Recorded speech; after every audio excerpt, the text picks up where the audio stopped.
I'm Mark Pollard. I'm a criminal defense attorney in the state of New York. What are the steps of a criminal case in the state of New York? First, as you probably know already, there's an arrest. Once a person is arrested, 9 times out of 10, they are taken to the local precinct where the crime allegedly occurred.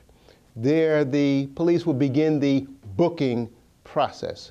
What does the booking process mean? Well, your fingerprints will be taken. The police would take the mug shot, that's what we call it, a photo, a mug shot.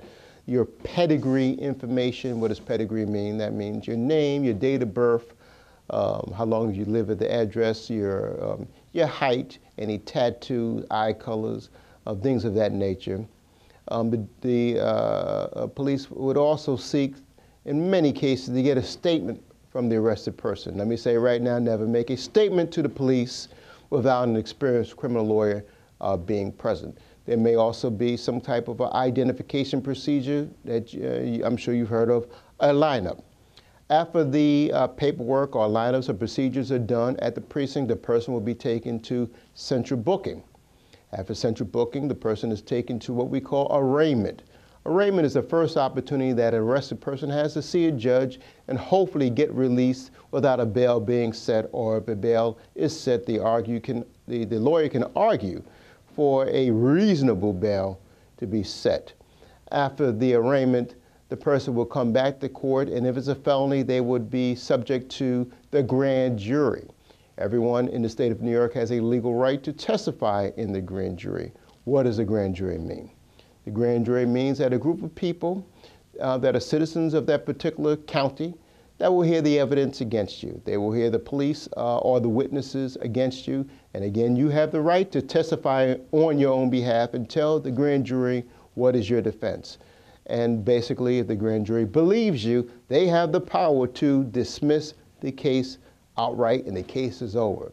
If for whatever reason you do not testify or you are indicted, then the case will proceed to the discovery stage. What is discovery? Everyone has a right to find out what are the charges against them, to get before trial witness statements, grand jury testimony of witnesses and police, and other items like that. Again, is called discovery. The next stage may be the plea bargain process. Sometimes, if someone is guilty, they would seek for their lawyer to get a good deal for me. It's called a plea bargain.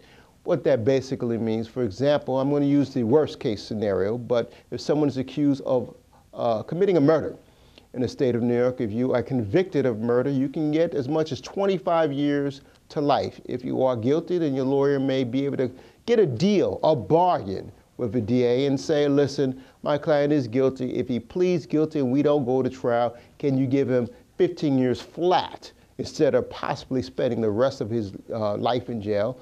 I've had situations where I've even gotten 5 years flat in murder cases. This is something that an experienced criminal defense attorney would know how to do. Now, if plea bargaining fails, of course, there is the trial process where the DA must prove that you are guilty beyond a reasonable doubt. And of course, it's the job of your lawyer to fight for you and prove to the jury that you are not guilty. I'm Mark Pollard. Thank you very much for listening to this video. Give me a call. If you have any questions, I'd be more than happy to hear from you. I make these videos because I want everyone to know that justice is when everyone has the same opportunity to life, liberty, and the pursuit of happiness. Thank you.